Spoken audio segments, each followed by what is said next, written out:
Dr. Hassan Diab, a man convicted for his involvement in the 1980 Paris synagogue bombing that killed 4 people, including an Israeli national, is set to teach a sociology course at Carleton University in Ottawa, Canada. His appointment has sparked outrage, especially among the victims' families and Jewish organizations, who have condemned the decision. The story of Diab's past, his legal battles, and his eventual position as a university lecturer have ignited a firestorm of criticism. In 1980, a bomb exploded outside the Rue Copernic synagogue in Paris, killing 4 innocent bystanders, including Israeli TV presenter Aliza Shagrir, and injuring 46 others. The attack, attributed to the Popular Front for the Liberation of Palestine, that is PFLP, was one of the most tragic terrorist acts in Europe at the time. Diab, a Lebanese-born Canadian, was arrested in connection to the bombing and later convicted in absentia by a French court. Despite being sentenced to life imprisonment for the murders,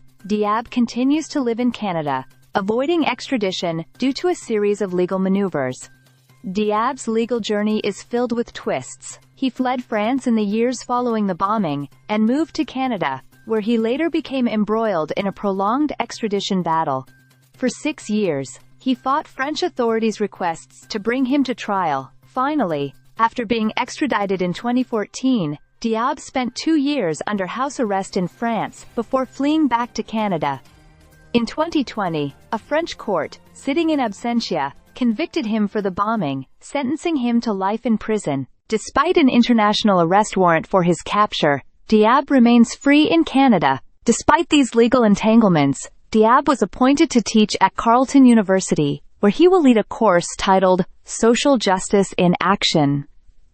The university's decision has drawn sharp criticism, particularly from the victims' families. Haggai and Oran Shagrir, the sons of one of the victims, called the move outrageous, stating that an academic institution, meant to uphold values of equality and justice, should not provide a platform for a convicted murderer. They further condemned the university for hiring someone with such a heinous past, especially when the convicted terrorist targeted a Jewish institution.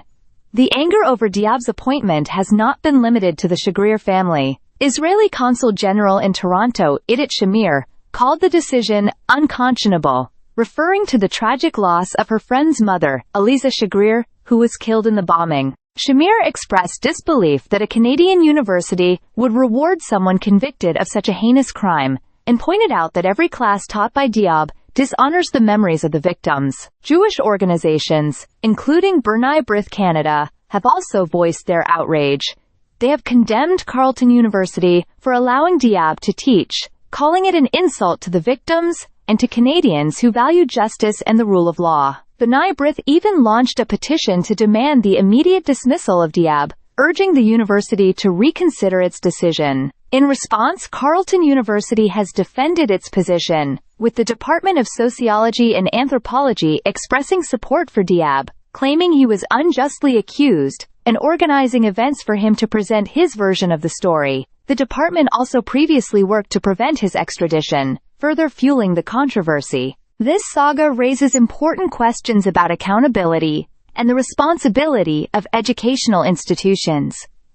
Should a convicted terrorist, with a life sentence hanging over him, be allowed to teach at a respected academic institution? And what message does it send when a university continues to employ someone whose actions led to the deaths of innocent people? The story of Hassan Diab is far from over, and it is clear that his presence at Carleton University will remain a point of contention for years to come. Stay subscribed for more videos.